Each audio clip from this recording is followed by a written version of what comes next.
દેશના વડાપ્રધાનના 12 વર્ષના વર્ષ સફળ નેતૃત્વના અવસરે જનકલ્યાણના કાર્યો સાથે ઉજવણી કરાશે। દેશના વડાપ્રધાન નરેન્દ્રભાઈ મોદીની સરકારના 12 વર્ષના સફળ નેતૃત્વના અવસરે વિશ્વાસ, વિકાસ અને જનકલ્યાણ કાર્યક્રમો સાથે ઉજવણી કરવાનું આયોજન કરવામાં આવ્યું છે, જેની માહિતી અર્થે બેઠક મળી હતી। આ બેઠક મંત્રી જીતુભાઈ વાઘાણીની અધ્યક્ષસ્થાને મળી હતી। આ બેઠકમાં મેયર ઉષાબેન તલરેજા, ધારાસભ્ય સેજલબેન પંડ્યા, સ્ટેન્ડિંગ ચેરમેન કિશનભાઈ મહેતા સહિતના પદાધિકારીઓ અને collector doctor Manish Bansal, commissioner NK Meena ઉપસ્થિત રહ્યા હતા। આ બેઠકમાં જૂન માસ દરમિયાન યોજાનાર વિકાસ અને સેવા કાર્યો સાથે લોક ઉપયોગી કાર્યક્રમોના આયોજનો અંગે ચર્ચા કરવામાં આવી હતી।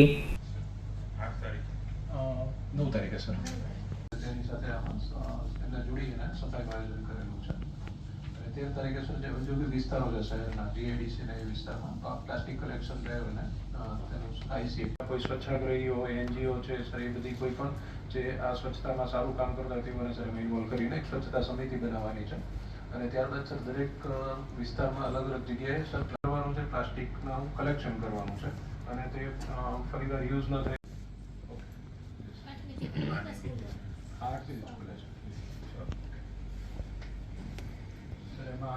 આવી રીતે સર 8 તારીખથી આપણે આવી રીતે આયોજન કરેલું છે, એમાં સર આપણે IC એક્ટિવિટી માટે સોર્સ સેગ્રીગેશન અને એ વિષયની જાગૃતિ માટે તેઓને લાઈવ ડેમોન્સ્ટ્રેશન આપવા માટેનું સર આયોજન કરેલું છે। સર બીજા દિવસે આપણે ધાર્મિક સર આપણે આવી રીતે દરેક દિવસનું આયોજન કરેલું છે।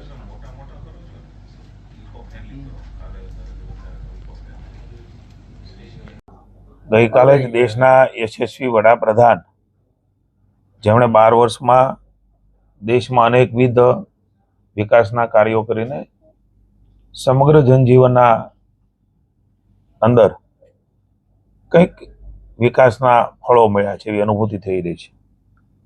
મને મોદી સાહેબના જ્યાં જ્યાં પણ જાય છે ત્યાં અનેકવિધ વિકાસના નવા પ્રકલ્પો અને લોકાર્પણ કરે છે। ગઈકાલે 18,000 કરોડથી પણ વધારેના નેશનલ અને રાજ્યના ભૂપેન્દ્રભાઈના નેતૃત્વની સરકાર અને દેશમાં મોદી સાહેબના નેતૃત્વની સરકારે વિકાસના અનેકવિધ કાર્યો, જેનાથી સીધો ગુજરાતને ફાયદો થયો છે, દેશના અન્ય રાજ્યમાં પણ જનકલ્યાણના કામો એ હંમેશા મોદી સાહેબના વડપણ નીચે થતા રહ્યા છે। માનનીય મોદી સાહેબના 12 વર્ષની સફળ યાત્રા જનતા જનાર્દનના આશીર્વાદથી એ અવિરતપણે ચાલી રહી છે। વિવિધ જે કામો હાથમાં થઈ રહ્યા છે એમાં જનકલ્યાણ શિબિરો એટલે કે રાજ્ય અને દેશની સરકારની જે યોજનાઓ છે એના માટે જાગૃતિનું કામ એ સમગ્ર ઝોન સેન્ટર ઉપર થશે, અવેરનેસ માટેના કાર્યક્રમો થશે, પ્રગતિપથ યાત્રા એટલે વિકાસના જે કામો થયા છે, માની પ્રભારી મંત્રી કૌશિકભાઈ શહેરના અલગ અલગ પ્રકારે કામો જે હાથમાં ધરવામાં આવ્યા છે, ખાસ કરીને વિશિષ્ટ કામો છે જેનાથી આમ જનતાને મોટો ફાયદો છે, એ પ્રગતિપથની પણ યાત્રા થશે। સામાન્ય જનતાને, NGOને અને લોકોને જોડીને પણ ખ્યાલ આવે કે ભાવનગર ક્યાં પહોંચવાનું છે, પ્રકારનો પણ એક આયોજન। વિકસિત ભારત સંકલ્પ સંમેલન એ પણ એક થવાનું છે। ભારતના 12 વર્ષના મોદી સાહેબના શાસનમાં ક્યાંથી ક્યાં ભારત પહોંચ્યું છે એ માટેના એક સંમેલન, વિશ્વ યોગ દિવસ આપણે જાણીએ છીએ 21મી જૂન, એ પણ અલગ પ્રકારે કરવાનો પણ નિર્ધાર એ થયો છે। અલગ અલગ સ્થાનો અને ઐતિહાસિક સ્થળો ઉપર એક વિશેષ રીતે પણ ભાવનગરમાં આ કાર્યક્રમ થાય અને અવેરનેસ આવે એનો પણ એક વિચાર થયો છે। સ્વચ્છતા હી જીવન એ સંદેશ માનની મોદી સાહેબે આપ્યો છે અને અવેરનેસ જનજનમાં આવી છે, ખાસ કરીને બાળકોને, સ્કૂલના વિદ્યાર્થીઓમાં વિશેષ આવી છે। વાલીઓને પણ એ વિશેષ રીતે કચરું ન ફેંકવા માટે થઈને આપણે બધાએ જોયું છે કે આપણા ઘરમાં એ બાળક પણ આપણને ચેતવતું હોય છે। આ અભિયાન વધારે અવિરતપણે ચાલે, કારણ કે જીવનનો ભાગ બને એ માનનીય મોદી સાહેબ અને ભૂપેન્દ્રભાઈ ઈચ્છી રહ્યા છે। ત્યારે એક સ્વચ્છતા અભિયાન અલગ અલગ સેગમેન્ટમાં, અલગ અલગ જગ્યાઓ પર એ અભિયાન પણ આપણે આખું લિસ્ટ મળી જશે, તારીખ વાઇઝ નક્કી થાય એટલે એ પ્રકારના અભિયાન પણ સ્વચ્છતાનું થવાનું છે। અને ખાસ કરીને પર્યાવરણની જાગૃતિ અને વૃક્ષ વાવવાની વાત એ મોદી સાહેબે કરી છે, ત્યારે લગભગ 6 કરોડ જેટલા વૃક્ષો એ રાજ્યમાં વાવવાનો રાજ્ય સરકારે નિર્ધાર કર્યો છે।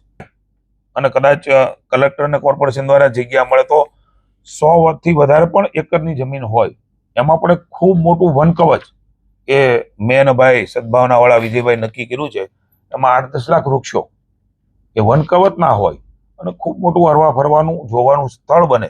10 વર્ષ સુધી જવાબદારી લેવાના છે. વૃક્ષ મોટા જે નંદી છે એ નંદી માટેનો એક આખી જેમ ગૌશાળા છે એમ નંદીશાળા બનાવવાનો નિર્ણય એ સદભાવના ટ્રસ્ટ દ્વારા થયો છે.